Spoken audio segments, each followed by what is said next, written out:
Right. Up next is a panel discussion where we're going to be discussing securing today's remote working environment. And on the panel, we have Michael Jenga, a sharp dresser, a man of class, and he is the CIO at KPMG. And also, we have Esther Mengi, who is a market leader. She is the CEO of Serensic Africa. And also on the panel, we have Irene Nduva. This is a lady that you definitely need on your corner. She is the head of governance, risk, and controls at Standard Chartered Bank, Kenya. And finally, on the panel, we have Anthony Muyuro. He is a smart businessman, he is strategic, and he is definitely a gentleman. He is the Associate Director, Cybersecurity, Privacy, and Trusted Technology at Ernst & Young. And to moderate this particular session, this is Francis Mwangi. He is an IT consultant. He's got vast experience as a CIO from Twiga Foods all the way even to Triple OK Law. He is a basketball player. He is passionate about even hiking. At what more so, this is a man who loves technology. Over to you, Francis, as you take over the session and lead us to the next level. All right. Thank you. Thank you so much, Ian. And a warm welcome to you. As Ian said, my name is Francis Mwangi, and I am passionate about technology and cybersecurity. And particularly with this topic that we are covering today regarding securing the remote working environment. Now, the COVID-19 pandemic has indeed changed the way things work and how we do things in this particular era. And today we just want to go ahead and look at the remote worker and the remote working environment. And really what we are asking ourselves is, how do we shift from securing the corporate work environment towards securing the remote working environment? And joining me today is an amazing group of panelists today, and I just want them to go ahead and take a minute to introduce themselves. And as you introduce yourself, I'd like you to, just for 2 minutes, give us your opinion on what you think about the current environment that we are in. How has security changed, and how has security been impacted due to COVID-19, and what are the emerging threats according to you? So we'll go ahead and start with the two ladies on the panel. So please go ahead and introduce yourself.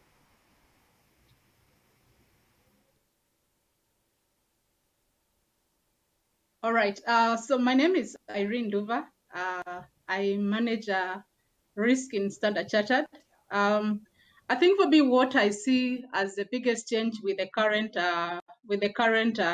scenario of COVID is the fact that I think even the last presenter has just talked about it. We are working from home, and I think that ends a for it hasn't been like this. So organization will need to rethink, and I do believe they are rethinking in terms of what is the next challenge for us as organizations when it comes to security. So that is what I would say briefly about what has changed in the recent past. Thank you.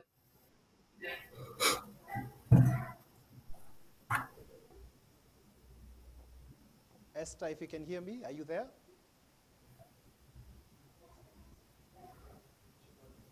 All right, we can move to Michael. Michael, if you can hear me, please just go ahead and introduce yourself, and just tell us a bit more about what's your thought on the current impact of COVID-19 on security, and what are the emerging threats? Thanks, Francis. I hope I'm audible.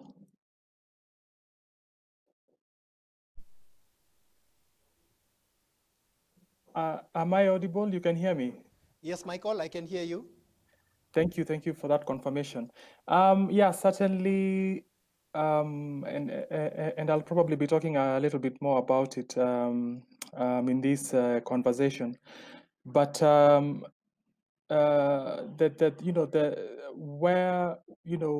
how businesses are investing has really been impacted, and specifically around cyber. So you are seeing a lot of shifts moving from your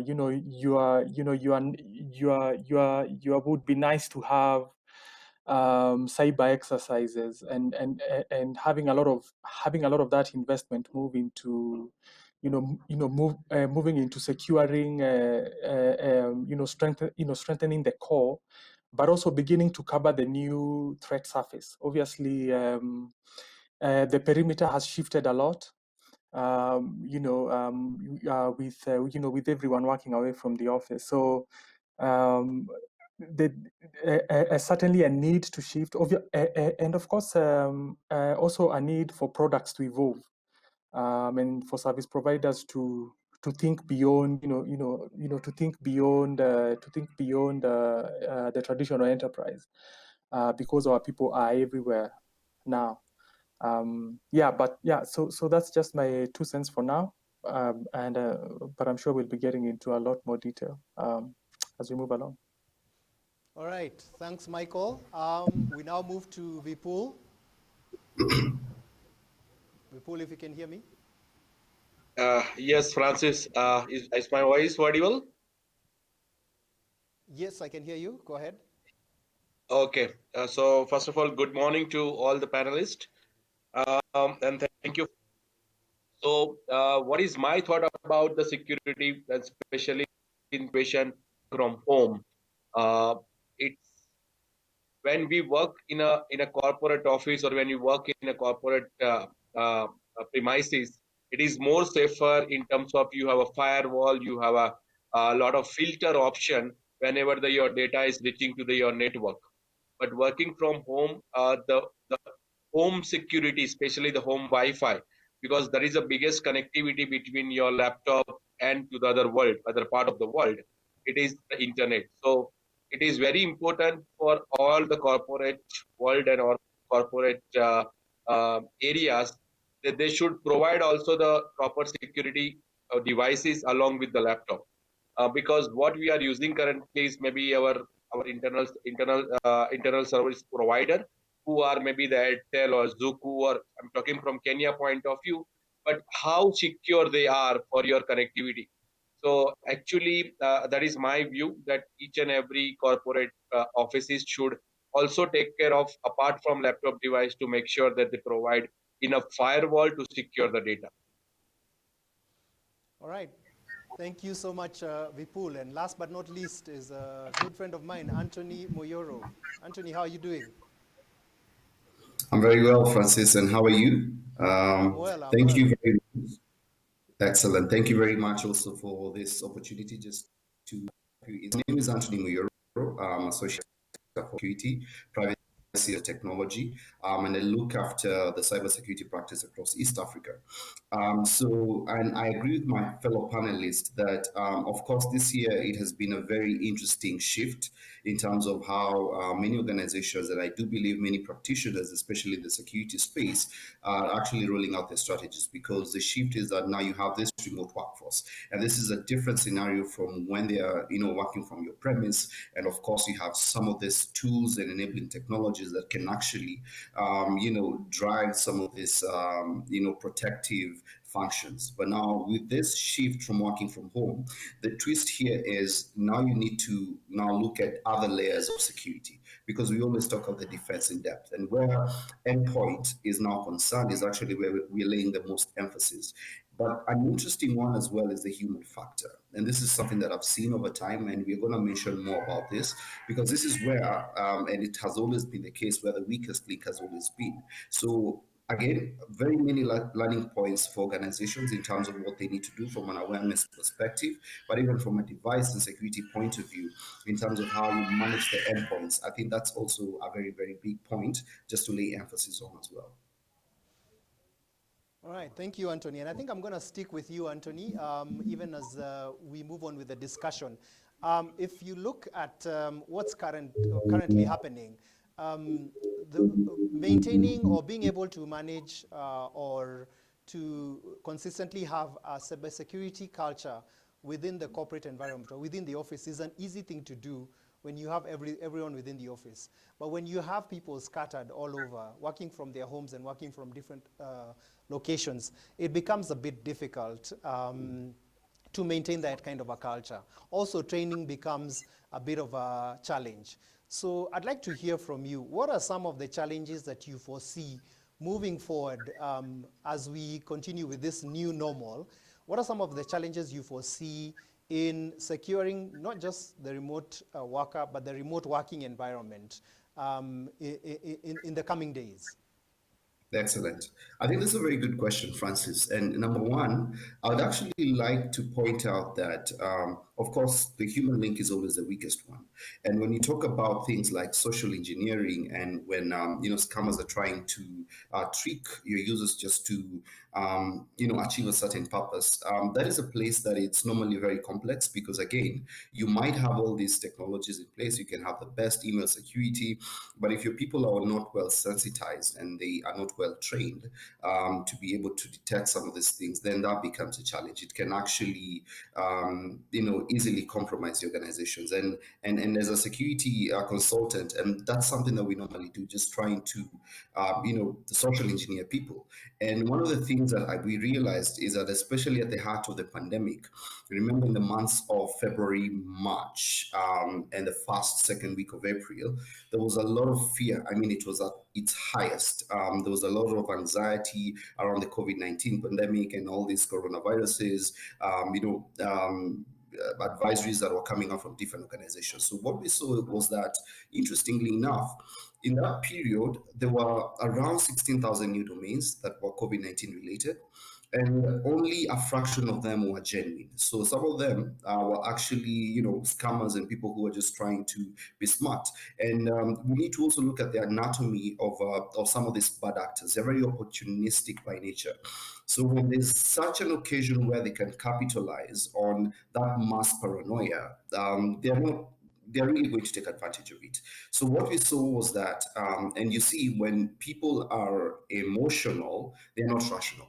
I remember there was one that was even sent to me, and this was allegedly WHO entity, quote unquote. And interestingly enough, for me, who knows better, I was actually convinced that was WHO, and they were saying that there are new COVID-19 related symptoms that have emerged. Now, as a human being, I was naturally curious to know that. What am I saying here? Security awareness is very key, and we also need to be very contextual and to be able now to really look at if at all there's a COVID-19 or any other related incident, you need now to be very contextual and make your users aware that some of these things are coming in this fashion, so that you might need to be able to discern what is right or not. The other thing is, you need to also make sure that your users are also empowered in a way that they can detect if at all this is a malicious content. A simple basic thing like VirusTotal. I always encourage guys to empower your employees, let them know how to use VirusTotal, so that they can actually, if a file has been sent to them, before they even click, they can upload it there and kind of know if it's malicious and if it's not, because that has always been the biggest challenge, and right now it still is the biggest challenge. And that is something that we are seeing, that the more effective you are and more strategic and more creative you are in issuing out some of this awareness training, you're going to have a better outcome. All right. Thank you so much, Anthony. And indeed, the user is the weakest link, and we need to empower them. We need to be able to give them the necessary, information and skills in order to raise their level of awareness and resilience. Still continuing on the same path, but now shifting a bit towards, organizational budgets. And this is really for Michael Jenga. In the past, we have seen that organizations have been very reluctant to invest or to put in money towards, an IT security budget. What would, in your opinion, would you say is the current state? Has this changed? Are we now seeing a shift towards more investment into security budgets for organizations? How does this look like moving forward into the future, 2-5 years from now? What are we going to be seeing? What are we going to be seeing in terms of the policies and all that? So, Michael, please go ahead.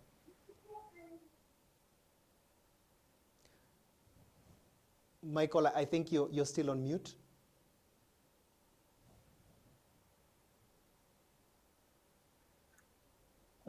Thanks, Francis. I think finding the mute button has become a skill in the workforce. With working from home. Yeah, but coincidentally, we actually did through our KPMG Habinash survey. Actually, did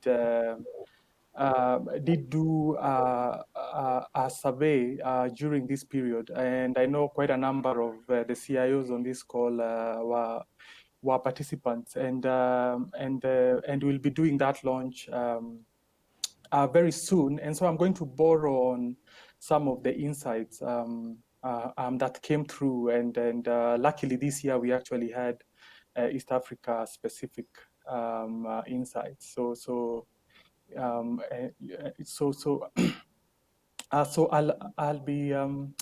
I'll be talking through some of the insights, especially around budgeting and how priorities have shifted. So one confounding insight from that survey is that more than 70% of security executives believe that their budgets for 2021 will shrink, according to the survey, but they intend to ask for more money. So yes, they do expect that to happen, but obviously they do intend to negotiate for more. What's happened over the last 3 years, again, just based on some insights, some market insights, is that there has been an increase in investments around cyber. But what happened on the onset of COVID is that reprioritization now became an issue.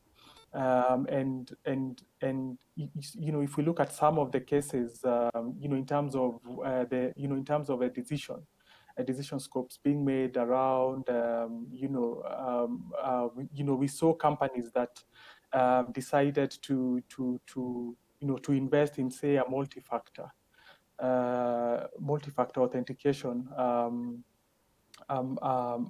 instead of automating security automation. Then we also saw organizations moving from your cyber activities, cyber strengthening activities like war games and red team exercises to rolling out VPNs, and to covering vulnerabilities in remote work applications. So over the next 12 months, we do expect budget increases, but it's very sectoral.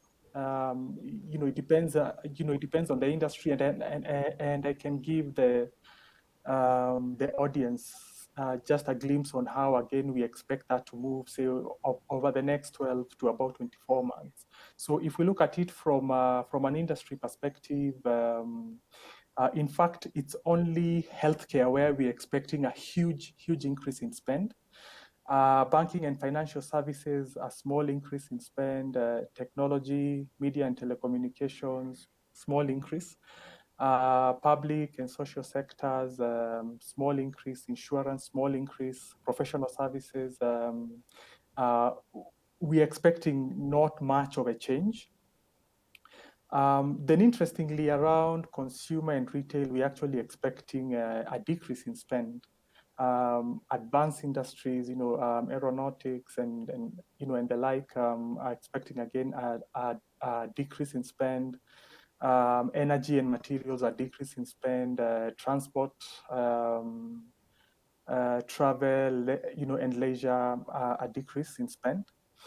Then if you look at the specific areas, and this is across large and small industries. Large and small, medium businesses. But if you look at the specific products, again, these investments will go to network security, is where a lot of these investments are gonna go to. Endpoint security, so sort of like in that order. Network security, so network security is right at the top. Then you've got endpoint security, followed by identity access and management, messaging security, managed security services, security and vulnerability management, web security, data protection, and not expecting a lot to change around governance, risk and compliance, and integrated risk management. So a lot of focus going towards strengthening, strengthening the core, and focusing on covering the new bases now, in terms of working from home, in terms of telecommute, in terms of in terms of mobility also. Francis, let me stop there, but Yeah. yeah, Th- but Thank you. that's the Thank you so current. much, Michael. And would like to just move to Irene now. And Irene, very briefly, because we are indeed running out of time, but briefly, if you could just help us delve into this a bit more.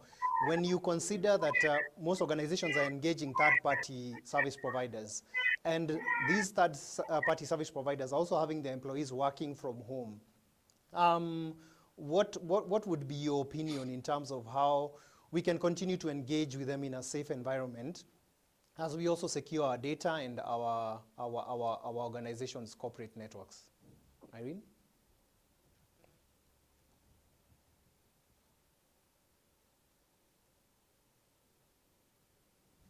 All right, no problem. I think we'll move on to Vipul. And I think, Vipul, as we continue with this discussion, we have seen organizations restructuring during this COVID-19 pandemic. And as a result of this restructuring, we've seen a lot of them letting go of their staff or giving them salary cuts. And due to this, someone may end up becoming, disgruntled and end up let's say, doing something that's may end up affecting the organization negatively. What, in your opinion, can organizations do to prepare for that or to mitigate such kind of attacks? Okay, Francis, is very important questions in the current situation, and then each and every employee, even I'm also employee of the Reddington. So each and every employee today have a fear about losing the job, and this is unexpected situation. No one has a prediction what to do next, and job availability also in the market is no more there compared to what used to have 1 year before. So you can take a risk and come out. So what strategy Reddington today using is the biggest challenge. What is it is a revenue. Your profit is still not compromised, but your revenue is compromised bigger time because your sell out. I will talk in the very easy language to understand. So when your sell out is low, obviously your profit margin will go low. But the strategy what we are using, and we are empowering the people as well, because they are enough mature. I have a team of the maybe youngest team I have in the IT industries, and I believe that they have a much better understanding compared to experienced people in current situation what I have seen through in last 1 year 9 months. So I have empowered them. I have given a understanding that what are the situation, and it's very important for a leader or a business managers to make sure that the team is aligned with the root daily situation. So we are updating the team. We are upgrading the team. We are never talk or never think about to remove the people or hire and fire strategy, because that will not work for a long term for any. And the image what we know that will Sorry, Vipul, I think we may have lost you. We seem to have lost you, Vipul. also affect your business. All right, Vipul, I think you seem to be breaking up, but we've got a couple of minutes left, so maybe we can move to Irene. Can you hear me now? All right, we seem to have lost Irene. So I'll just go ahead and invite the panel to just make your final points, your closing remarks regarding just where we are and where we are headed, and what your thoughts are just in terms of the remote workforce and cybersecurity moving forward. So we can start with you, Michael. Thanks again, Francis. In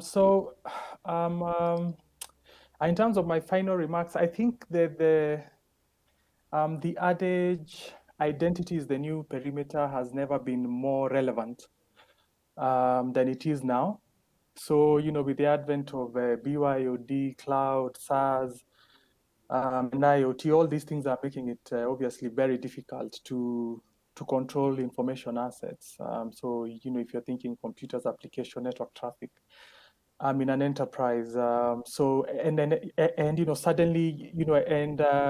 and we suddenly now have this surge, in terms of adopting, trying to move our solutions to the cloud so that they're accessible. The new contactless reality obviously demands that we are digitizing all touch points, how clients, how our customers access our products and services.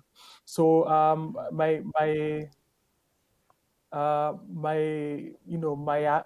advice to to CIOs out there is obviously to start to sort of shift the idea of the traditional of the traditional enterprise firewall and embrace the role identity is playing is playing in the enterprise with all the things we are building, whether it's the portals, whether it's the single sign-ons, and the like. All right, thank you, Michael. Okay, very quickly, so we'll move to Anthony and Vipul very quickly, 30 seconds.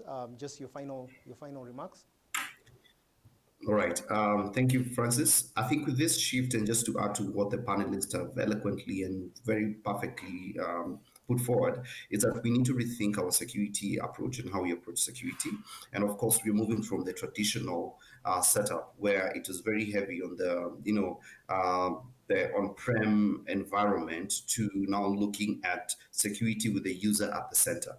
So again, now given that you're having many people tunneling via VPN, again, I would argue that the infrastructure was never designed to handle that level of load. So we had very many challenges at the very onset. So where you need to now look at VPN security and also from a capacity perspective, because if you have low capacity, then you'd have issues, especially when you're overloading the network. So that would also impact availability. So we need to rethink all that. And as we're moving to cloud, let us think at, let us also focus on cloud security as an imperative. And of course, some of these enabling things like teleworking policies, I know right now, most organizations have it in place because let's be very honest, the future of work will now be very heavy on remote working because we have seen that this model actually works. Thank you very much, Anthony. Francis. We're out of time. Vipul, very quickly, 5 seconds for you. Okay, so what I want to say is to make sure that the security is very key point. Second thing, educate your team what exactly your approach to the people, approach to the audience, and also make sure you work still as a team, even though if you are working as a remote, but make sure you share your ideas, share your views about the market, and make sure that you still perform. It's a tough situation, but we have to prove ourselves. Even digital platform or maybe is what we have done in the past of face-to-face, but our organization should move on. Team of panelists today for that discussion. It was indeed a very interesting discussion, and I will now hand it back over to Ian in the studio, and a big thank you to all of you for tuning in.